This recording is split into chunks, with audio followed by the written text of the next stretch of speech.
Olá, amigos, você acompanha a TV Câmara de Tupã, a serviço da população. Começa agora mais um programa Pontos de Vista, com a presença dos vereadores da Câmara Municipal e convidados especiais. Hoje estamos recebendo o vereador Alexandre Scombatti e que hoje tem a honra de receber um grande atleta e nacional, inclusive. Destaque na equipe brasileira de trenó, bobsled.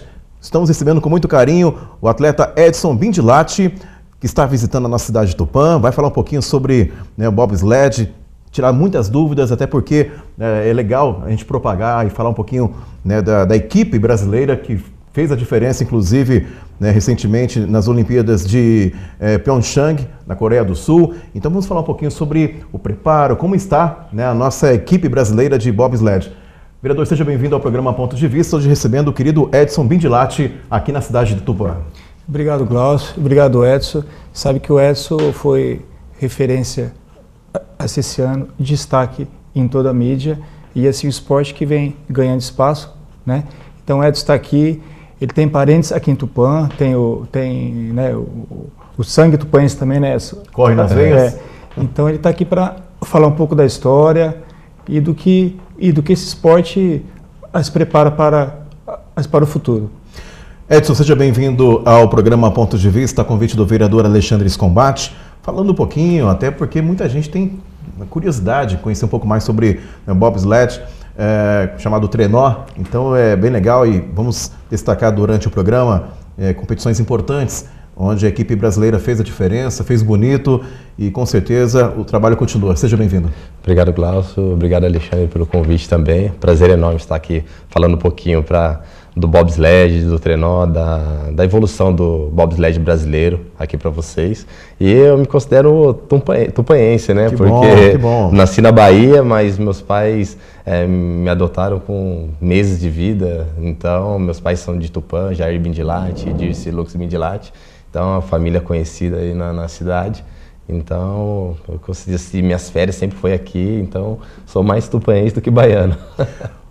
Edson, vamos iniciar o programa contando aí o início de tudo, né? Como que você descobriu o bobsled, como que você começou a praticar, o início de tudo. É até bacana para que o nosso telespectador conheça um pouco da sua história também. Eu comecei no atletismo, eu tinha resultados expressivos na modalidade decathlon, né? Para quem não conhece o decathlon no atletismo, são 10 modalidades, realizado em 2 dias de competição, 5 provas cada dia. No primeiro dia, os 100 metros rasos, salto em distância, o arremesso do peso, salto em altura e 400 metros.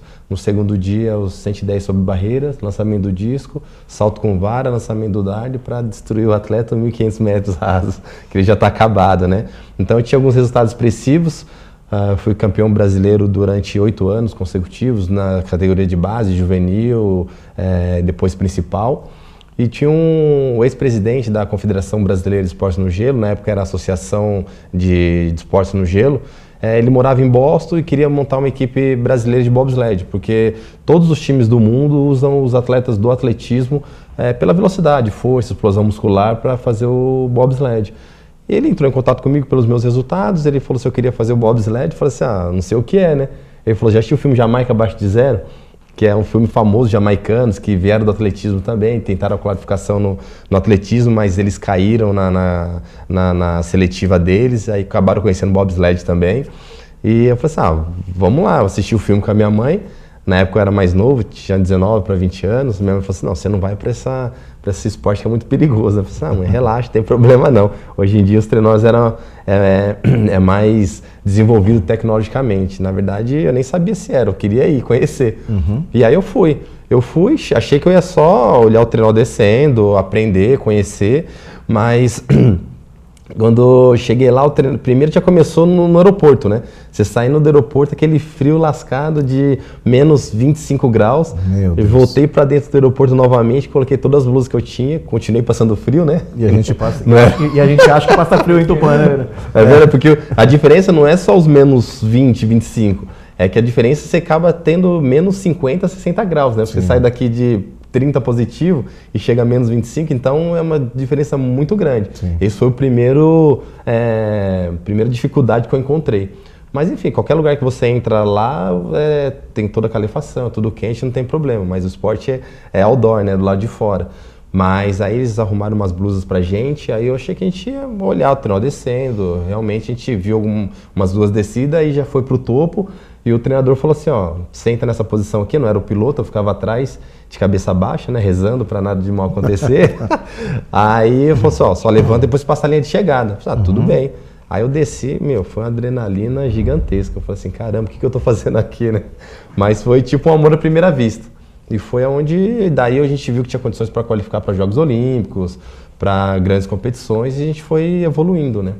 Bacana, eu vi aqui no seu currículo importantes competições, né, nas Olimpíadas de Inverno em Salt Lake City, nos Estados Unidos, em 2002, Torino, na Itália, em 2006, Sochi, na Rússia, em 2014 e Pyeongchang, na Coreia do Sul, agora esse ano, em 2018. Quer dizer, grandes, importantes competições e até queria que você falasse um pouquinho no início de tudo, né, assim que começou a ser divulgado, propagado, né, o bobsled com a equipe brasileira, muita gente achava que era um esporte até meio exótico, uma coisa diferente, e aí, quer dizer, tem que mostrar o trabalho que é desenvolvido, né, as conquistas que foram conquistadas aí nessas competições. A gente vem evoluindo muito, né? A gente, quando começou, era igual o filme mesmo, a gente era bem amador. Né? A gente estava aprendendo ainda, conhecendo a modalidade, então foi muito difícil, né? Então, tanto é que em 2002 a gente teve um desempenho bacana, foi 27ª colocação de 33, 34 trenós. Na época foi a melhor colocação que o Brasil teve em Jogos Olímpicos de Inverno, mas a gente sabia que poderia mais, né? Em 2006 a gente treinou melhor, estava mais preparado, mas infelizmente o nosso piloto na época, a gente não tinha descido a pista, usado a pista nenhuma vez, porque as pistas são diferentes uma da outra, né? Então o nosso piloto não conseguiu descer a pista antes dos jogos, então ele teve algumas dificuldades. Então nosso treinador tombou 3 vezes nos jogos, né? Nos treinos e competição, 2 na competição. Então ficamos na 25ª colocação, mas como o treinador tombou, a gente não considera um grande resultado. Em 2006 eu comecei a pilotar o trenó, falei assim, não quero ir mais lá atrás rezando, né? Eu quero ir lá na frente pilotando e construir uma equipe competitiva, né? Sim. Então a gente comecei a treinar, tivemos atletas mais competitivos, que já veio todos do atletismo, todos atletas de alto rendimento, né? Então, em 2010 nós não qualificamos, porque teve alguns problemas administrativos na confederação. Sim. Aí mudou toda a presidência e nós conseguimos competir em 2012 para poder disputar a Olimpíada em 2014. Então foi um trabalho de muita concentração, muito trabalho da confederação, porque mudou toda a confederação, e o presidente que entrou, ele entrou determinado a fazer resultado. Então a gente aprendeu muito, a gente treinou bastante, fizemos seletiva aqui no Brasil, em São Paulo, na Praia Grande, em São Caetano do Sul, também no ABC Paulista. Nós levamos uma equipe super competitiva. Então ali a gente mostrou para o mundo que o Brasil começou a chegar. Então o nosso push da competição, que é os primeiros 50 metros que você tem que empurrar o trenó, foi o 14º melhor push da competição. Bacana. Né? E foi uma responsabilidade muito grande minha, porque eu vim de uma Olimpíada de 2006 e a gente tinha tombado. E era a minha primeira Olimpíada como piloto. E a gente também nunca tinha descido naquela pista da Rússia. Então, para mim foi muito difícil. E eu assistia muito vídeo, os outros times ajudavam bastante a gente, Alemanha, Estados Unidos, Canadá, eles nos ajudavam bastante em termos de pilotagem, de técnica de empurrar o trenó, entrar no trenó. Então a gente foi o 14º melhor push da competição e ficamos na 28ª colocação, porque nós não tínhamos material adequado no momento, porque foi 1 ano só de confederação nova, não deu tempo de comprar trenó, ter o material adequado, a gente tinha que competir, né? Perfeito. E aí em 2014 a gente teve uma preparação grande. Nós tivemos uma parceria com 2 treinadoras britânicas e elas nos ensinaram em 2 anos que a gente demoraria uns 10 anos para aprender. Bacana. Então a gente melhorou muito. Então foi onde nós somos campeões da Copa América de bobsled, são circuitos das Américas, né? São 8 etapas, mas não é só Canadá, Brasil, Estados Unidos pode competir. Qualquer time do mundo pode competir. Copa América porque é realizado no caso dos Estados Unidos e Canadá. Então nós fomos campeões. Aí na temporada passada, 2016-17, nós somos bicampeões da temporada. Então, para você ver o quanto a gente evoluiu e cresceu, né? Perfeito. Vereador, fique à vontade. Esse ano vocês ficaram em que posição esse ano? Na Olimpíada, nós ficamos na 23ª colocação. E o legal é que foi a primeira vez que nós qualificamos o two-man, né, o trenó de 2 atletas. E a gente fala assim, o Brasil ficou na 23ª colocação, ficou lá atrás. Mas se você ver a evolução que nós tivemos, em 2006 nós ficamos a 10 segundos do 20º colocado. E em 2014 nós ficamos a 4 segundos do 20º colocado. Em 2018 nós ficamos a 0,5 do 20º colocado e 2 segundos dos primeiros. Então tanto que a gente evoluiu e tem a evoluir. E porque se for brigar com os Estados Unidos, a Alemanha hoje, eles têm a BMW que fabrica o trenó deles. E eles não vendem para nenhum time, é só o time americano e os alemães são trenó fabricação própria também, só eles. Então a gente ainda está evoluindo nesse quesito, mas a gente evoluiu muito e hoje a gente tem uma parceria com o time americano. Né? Eles nos ajudam muito em ceder espaço para a gente treinar, deixar nosso material lá na sede deles, na pista que eles têm em Lake Placid, interior de Nova York, e a gente ajuda a contrapartida, a gente tem mais atletas, mais treinadores que ajudam a filmar cada curva, aí depois os treinadores ajuntam todos os vídeos e mostram para os pilotos, para saber o que você faz em cada curva. Porque às vezes as pessoas veem o trenó descendo, acham que ele vai sozinho, né? E como que é feito o treino? Porque vocês têm que... É preciso guardar isso na cabeça, né? Segundos, os passos que tem que ser dados, essas curvas.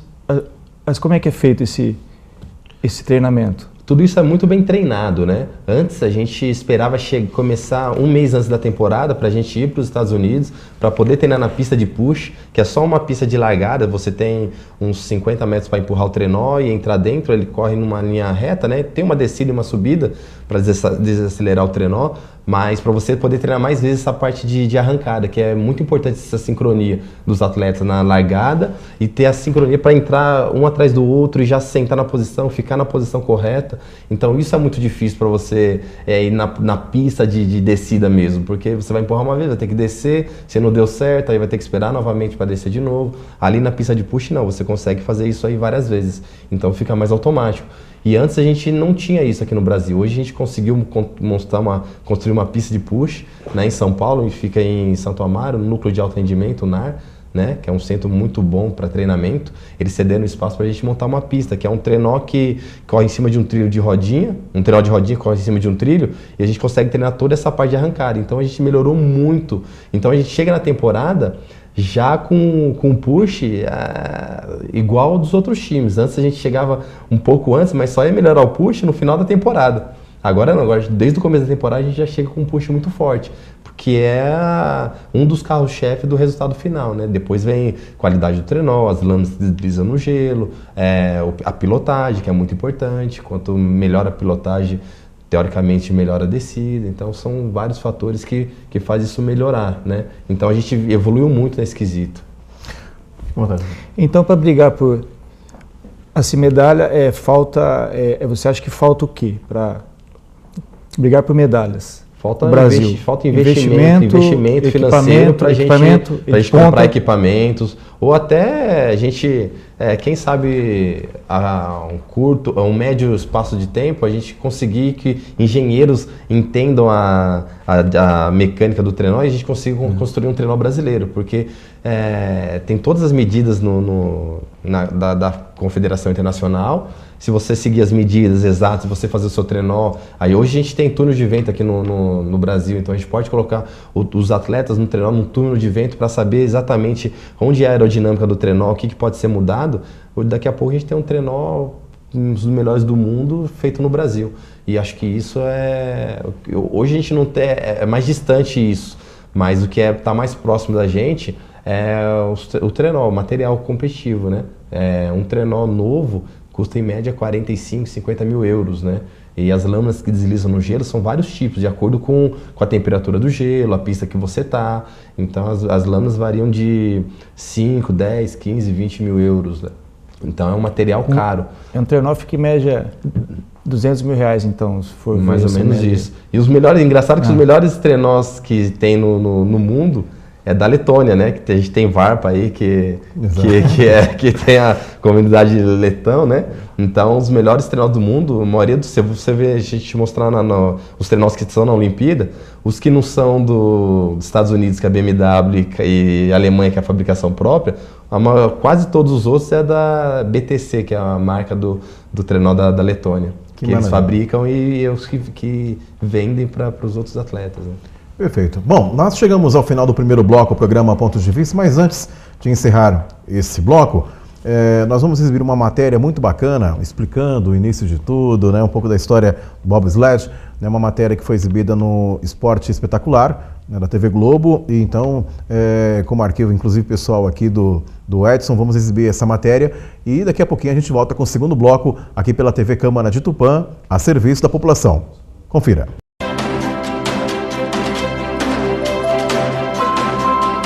O encanto vem de um misto de audácia e simplicidade. Descer pista abaixo o mais rápido possível, pilotando um trenó. No início, tudo era rudimentar, com equipamentos de madeira, pistas improvisadas. Mesmo assim, o público não desgrudava os olhos desses aventureiros, que roubam os holofotes desde a primeira edição dos Jogos Olímpicos de Inverno, em 1924. A evolução só tornou o cenário ainda mais interessante. Saiu a madeira dos trenós, entraram metais leves, saiu o improviso e chegou a tecnologia. O bobsled ficou mais rápido, mais impressionante e virou uma espécie de Fórmula 1 das Olimpíadas. Só que, ao contrário da Fórmula 1 de verdade, onde o Brasil é forte e respeitado, no bobsled sempre parecemos peixes fora d'água. Como nunca tivemos resultados muito relevantes, ao Brasil sempre coube um papel quase anedótico. A comparação mais óbvia era com o filme Jamaica Abaixo de Zero, uma comédia americana dos anos 90, inspirada na participação da Seleção do Caribe nos Jogos de Inverno de 1988, em Calgary, no Canadá.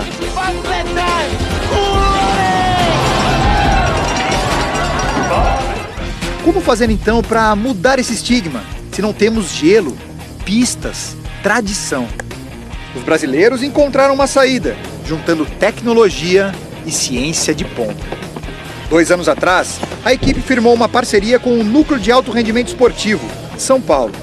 A modalidade foi dissecada, nos mínimos detalhes. Como os trenós não possuem motores, a força vem das pernas dos atletas. A delegação, assim, é composta por ex-competidores do atletismo. Eles já sabiam correr depressa, precisavam aprender a deixar também o trenó bem rápido. Foi feito um trabalho para que esses caras conseguissem movimentar cargas altas em altíssima velocidade e, consequentemente, transferissem essa velocidade para o trenó. Diariamente, os atletas passaram a ser monitorados, estudados. O amadorismo ficou para trás. Então a gente não treina mais no achômetro, né? Então agora você treina exatamente para o que você precisa, né? Todos os integrantes, por exemplo, ganharam massa muscular, ficaram em média 5 quilos mais pesados e melhoraram a potência dos membros inferiores em até 20%. Você ter o corpo mais pesado faz com que o trenó não perca velocidade na descida e você ter mais potência nas pernas faz com que o trenó acelere no push, né, na parte inicial.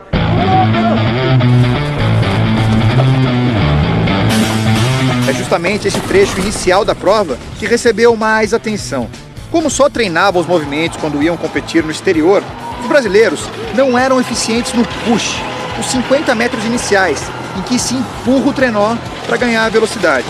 Um dos integrantes da seleção teve a ideia de criar um trilho improvisado, conseguiu recursos com dirigentes e botou a mão na massa.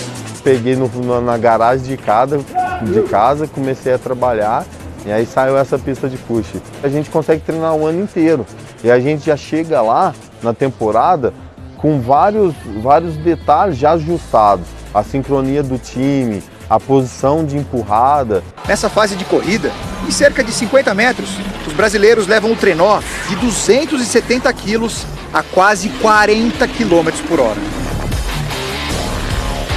Pronto! No fim das contas, o trenó ficou cerca de 10% mais rápido nos torneios. Pode não parecer muito, mas no esporte de alto rendimento, isso significa um progresso e tanto. Os brasileiros deixaram de ser simplesmente retardatários e passaram até a ganhar alguns torneios internacionais. O último título veio na Copa América, em novembro, que ajudou a assegurar uma classificação tranquila para os Jogos de Inverno no trenó para 4 atletas. Pela primeira vez na história, também teremos representantes no trenó para 2 atletas. Hoje a gente não chega lá, coloca a lâmina, desce pilotando e tá tudo certo, empurra o trenó e deu. Não, hoje é tudo estudado. Hoje a gente entende mais sobre a modalidade, né? A gente aprendeu mais sobre a modalidade. Além do suporte do núcleo de alto rendimento, o Brasil conta com uma assessoria da seleção americana de bobsled. Eles ajudam com equipamentos e treinamento. A meta na Coreia é chegar entre os 20 melhores do mundo. Para quem foi 29º e penúltimo lugar nas últimas Olimpíadas, já é um progresso e tanto. Mesmo sem tradição, clima adequado ou investimento, o futuro parece promissor. Porque além dos capacetes, nossos atletas colocaram algo mais importante na cabeça: conhecimento. Isso funciona no calor e no frio.